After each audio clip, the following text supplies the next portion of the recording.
Hello students, हम लोग बात कर रहे थे मेजर हिस्टोकम्पेबिलिटी कॉम्प्लेक्स मॉलिक्यूल्स की। लास्ट चैप्टर में हमने पढ़ा था एमएससी क्लास 1 मॉलिक्यूल्स के बारे में। आज हम पढ़ेंगे क्लास सेकंड एमएससी मॉलिक्यूल्स के बारे में। Class second molecules MHC molecules basically glycoprotein molecules हैं जिन्हें एंटीजन प्रेजेंटिंग सेल्स द्वारा, जैसे कि macrophages, dendritic cells and B cells के सरफेस के ऊपर एक्सप्रेस किया जाता है। इसलिए इन्हें हम पॉपुलरली इम्यूनो एसोसिएटेड एंटीजेंस भी कहते हैं। क्योंकि एमएससी क्लास 1 जो होते हैं वो ट्रांसप्लांटेड टिश्यू के रिकॉग्नाइजेशन, रिजेक्शन या नॉन रिजेक्शन से संबंधित होते हैं। इसलिए क्लास 1 प्रोटीन्स को पॉपुलरली ट्रांसप्लांटेशन एंटीजेंस, हिस्टोकम्पेटिबल एंटीजेंस का या हिस्टोकम्पेटिबल एंटीजेंस कहा जाता है। इसी प्रकार क्योंकि ये एमएससी क्लास 2 प्रोटीन्स या मॉलिक्यूल्स जो होते हैं वो एंटीजन प्रेजेंटिंग सेल्स द्वारा या उनके सरफेस पे पाए जाते हैं, इसलिए हम इनको इम्यून एसोसिएटेड एंटीजेंस कहते हैं। क्लास 2 एमएससी मॉलिक्यूल्स जो होते हैं ये भी क्लास 1 एमएससी मॉलिक्यूल के समान ही हेटेरोडाइमर्स होते हैं, जो कि दो प्रकार की chains, alpha chains and beta chain के बने होते हैं। और दोनों चेन जो होते हैं इनके साइज में स्लाइटली डिफरेंस होता है। अल्फा चेन जो होती है वो हैवी चेन होती है और बीटा चेन जो होती है वो लाइट चेन होती है। अल्फा चेन का मॉलिक्यूलर वेट जो होता है वो 30 किलो डाल्टन होता है और लाइट चेन का 26 किलो डाल्टन होता है। हालांकि एमएससी 1 क्लास की जो चेन्स होती हैं उनके काफ़ी डिफरेंस होता है। अल्फा चेन जो होती है वो काफ़ी बड़ी होती है, जो 3 डोमेन की बनी होती है, जबकि बीटा चेन जो होती है वो माइक्रोग्लोबुलिन के फॉर्म में पाई जाती है, जिसमें कि एक ही डोमेन पाया जाता है। एमएससी 1 क्लास मॉलिक्यूल के समान ही एमएससी 2 क्लास मॉलिक्यूल्स जो होते हैं उसके अंदर भी 3 पार्ट पाए जाते हैं, जिसमें से एक extra cellular amino terminal part होता है, डोमेन होता है, एक ट्रांसमेम्ब्रेन डोमेन होता है और एक intra cellular carboxy terminal domain होता है। इनमें पाए जाने वाले अल्फा चैन एंड बीटा चैन को अगर हम डिटेल में पढ़ें तो हम बात कर रहे थे कि इन दोनों ही चैन के अंदर 3 पार्ट है। जो बेसिकली जो दोनों चैन जो होती हैं ये एक मेम्ब्रेन बाउंड ग्लाइकोप्रोटीन्स हैं और इन ग्लाइकोप्रोटीन्स के अंदर 3 पार्ट हैं। बाहर का जो है एक्सटर्नल डोमेन जो कि एक्स्ट्रा सेलुलर है, जो कि सेल सरफेस के बाहर पाया जाता है और उसके ऊपर एमिनो टर्मिनल पाया जाता है। और एक ट्रांस मेम्ब्रेन सेगमेंट है जो कि सेल सरफेस के जो बाइलिपिड लेयर जो होता है उसके अंदर ये पाया जाता है और ये हाइड्रोफोबिक इंट्रैक्शन द्वारा जो होता है वो बाइलिपिड लेयर के अंदर जुड़ा रहता है। और तीसरा जो होता है वो एक साइटोप्लाज्मिक टेल होती है जो कि इंट्रासेलुलर है, जो कि सेल सरफेस या सेल मेम्ब्रेन के अंदर की ओर पाई जाती है और इसमें कार्बोक्सी टेल पाई जाती है, कार्बोक्सिल समूह पाया जाता है। अल्फा चैन एंड बीटा चैन जो है वो दोनों ही 2 डोमेन के बने होते हैं। अल्फा चैन में अल्फा 1 एंड अल्फा 2 डोमेन पाए जाते हैं। बीटा जो चैन होते हैं उसके अंदर बीटा 1 एंड बीटा 2 डोमेन पाए जाते हैं। इसके जो है दोनों ही अल्फा चैन और बीटा चैन जो होते हैं इसके जो एमिनो टर्मिनल डोमेन होते हैं वो दोनों मिलके एक ओपन एंडेड ग्रूव बनाते हैं, जो कि पेप्टाइड बाइंडिंग क्लेफ्ट का काम करते हैं। ये क्लेफ्ट जो होती है वो एंटीजेनिक पेप्टाइड जो होता है उसके 13 से 18 एमिनो एसिड के साथ ये 13 से 18 एमिनो एसिड्स के साथ ये बाइंड हो सकती है या जुड़ सकती है। अगर हम एमएससी 1 क्लास और एमएससी 2 क्लास के डायग्राम्स जो हैं उनमें अगर हम कंपैरिजन करें तो इसमें हम देख रहे हैं कि दोनों ही जो है वो 2-2 चैन्स के बने हुए हैं, अल्फा चैन एंड बीटा चैन के। लेकिन एमएससी क्लास 1 जो है उसमें अल्फा चैन जो है वो बड़ी है और जबकि बीटा 2 जो है वो माइक्रोग्लोबुलिन के फॉर्म में है। अल्फा चैन जो है इसके 3 डोमेन है, अल्फा 1, अल्फा 2 एंड अल्फा 3, जबकि बीटा 2 जो है उसमें केवल एक ही डोमेन है।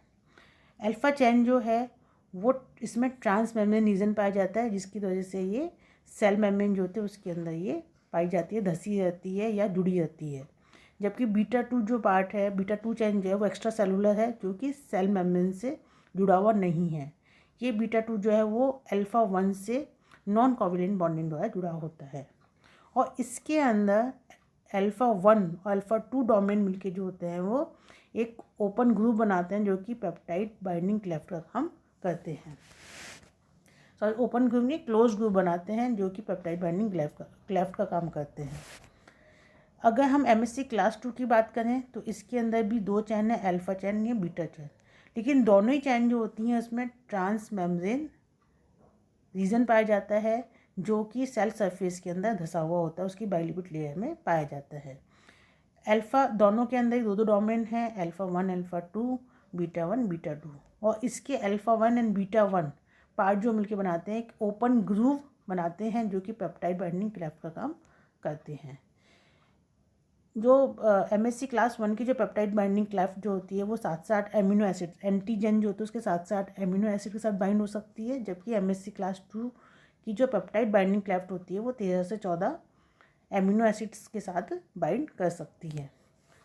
अगर अब हम MSC क्लास 1 के फंक्शन की बात करें, क्लास 2 के फंक्शन की बात करते हैं अगर हम, तो हमने देखा था कि MSC क्लास 1 जो है उसका बेसिक क्या फंक्शन था कि वो जितनी भी न्यूक्लियेट सेल्स थी उसके अंदर MSC क्लास 1 प्रोटीन्स बनते हैं, और जितनी न्यूक्लियेट सेल्स होती हैं उसके अंदर जितने एंडोजीनस प्रोटीन्स बनते हैं जो कि सेल्स के अंदर जो एंटीजेंस बनते हैं उन एंटीजेंस को सरफेस के ऊपर प्रेजेंट करती हैं और उनको फिर टी हेल्पर सेल्स द्वारा रिकॉग्नाइज किया जाता है।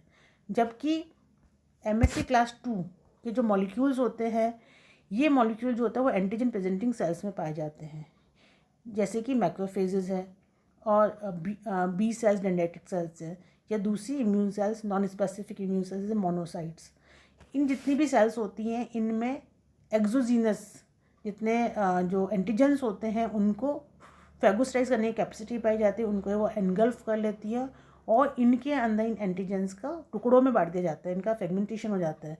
अब इन एंटीजेंस के टुकड़ों को इन कोशिकाओं में पाए जाने वाले MSC2 प्रोटीन के साथ बाइंड करके उन सरफेस उनके सेल्स के सरफेस के ऊपर उनको प्रेजेंट कर दिया जाता है, और MSC2 एंड एंटीजन के इस कॉम्बिनेशन इन कॉम्प्लेक्स को उन टी सेल्स के द्वारा रिकॉग्नाइज किया जाता है जो कि जिनके ऊपर CD4 मार्कर पाए जाते हैं। मतलब वो टी सेल्स जिनके ऊपर TCR और प्लस को रिसेप्टेड CD4 होता है, उनका कॉम्बिनेशन इस MSC2 एंटीजन कॉम्प्लेक्स को रिकॉग्नाइज कर लेता है। और ये टी सेल्स जो होती हैं वो साइटोटॉक्सिक प्रकार की होती हैं जो कि एक्टिवेट होके टॉक्सिक सब्सटेंस का सिक्रेशन करती हैं और एंटीजेंस को किल कर देती हैं। अब हम बात करेंगे MSC क्लास 3 मॉलिक्यूल की। MSC क्लास 3 मॉलिक्यूल जो है बेसिकली ये सेल सरफेस के ऊपर नहीं पाए जाते हैं, ये मार्कर प्रोटीन्स नहीं हैं, ये सीरम में पाए जाने वाले प्रोटीन्स हैं जो कि प्रोटीएजेस की तरह काम करते हैं, मतलब प्रोटीन को क्लीव करने का काम करते हैं, और ये कॉम्प्लीमेंट सिस्टम का पार्ट बनाते हैं। पूरक तंत्र जो होता है, हमने बात की थी कि जो ब्लड सीरम होता है उसके अंदर लगभग 30 प्रकार के प्रोटीन्स पाए जाते हैं जो कि मिलके कॉम्प्लीमेंट सिस्टम बनाते हैं, और ये प्रोटीन्स जो होते हैं वो इनएक्टिव फॉर्म में पाए जाते हैं। जब भी कोई एंटीजन एंटीबॉडी कॉम्प्लेक्स जो होता है वो इनसे इंटरेक्ट करता है तो ये प्रोटीन्स जो होते हैं वो एक चैन रिएक्शन में एक के बाद एक जो होते हैं एक्टिवेट होते जाते हैं, और एक प्रोटीन दूसरे प्रोटीन को क्लीव करके उसको 2 से 3 पार्ट में डिवाइड करके उसको एक्टिवेट कर देता है। तो ये कॉम्प्लीमेंट सिस्टम के जो प्रोटीन्स होते हैं उनमें ये MSC 3 मॉलिक्यूल जो होते हैं वो उस कैटेगरी में आते हैं। ये जो प्रोटीन्स होते हैं कॉम्प्लीमेंट सिस्टम के, उसके कुछ प्रोटीन्स जो होते हैं वो क्लास 3 MSC मॉलिक्यूल की कैटेगरी में आते हैं। अतः इनका जो होता है एंटीजन प्रेजेंटेशन में कोई भी इन्वॉल्वमेंट नहीं होता है। कॉम्प्लीमेंट सिस्टम के जो कंपोनेंट्स होते हैं जैसे कि C2, C4A, C4B, ये या फैक्टर B जो होते हैं, कॉम्प्लीमेंट प्रोटीन B जो होते हैं, ये बेसिकली क्लास 3 MSC मॉलिक्यूल बनाते हैं। इसके अलावा जो नेचुरल किलर सेल्स होती हैं उनमें ट्यूमर नेक्रोसिस फैक्टर जैसे अल्फा एंड बीटा जो होते हैं वो भी MSC क्लास 3 की कैटेगरी में आते हैं, और साथ में ही सीरम में पाए जाने वाले हीट शॉक प्रोटीन्स जो कि जो हीट को एब्जॉर्व करने की या उसको सहन करने की क्षमता रखते हैं, वे प्रोटीन्स जो होते हैं वो भी MSC क्लास 3 में आते हैं। अगर हम MSC क्लास 3 के फंक्शन की बात करें तो हम बात कर रहे थे कि बेसिकली इनका जो फंक्शन होता है वो कॉम्प्लीमेंट एक्टिवेशन का होता है।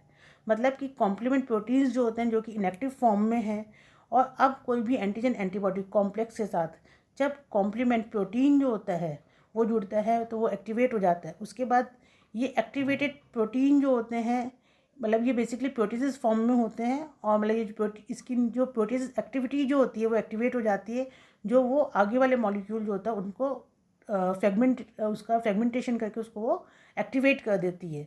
तो ये जो मॉलिक्यूल्स होते हैं वो जितने भी जो कॉम्प्लीमेंट सिस्टम के जो मॉलिक्यूल्स हैं जिनमें कि प्रोटिएज एक्टिविटीज़ पाई जाती हैं वो एमएससी क्लास 3 की कैटेगरी में आते हैं।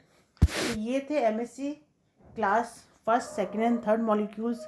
अब हम नेक्स्ट चैप्टर में पढ़ेंगे किस प्रकार से एमएससी क्लास 1 प्रोटीन जो क्लास 1 एंड 2 जो मॉलिक्यूल्स हैं वो एंटीजन जो होते हैं उनकी प्रोसेसिंग करते हैं और उनका प्रेजेंटेशन करते हैं। Thank you.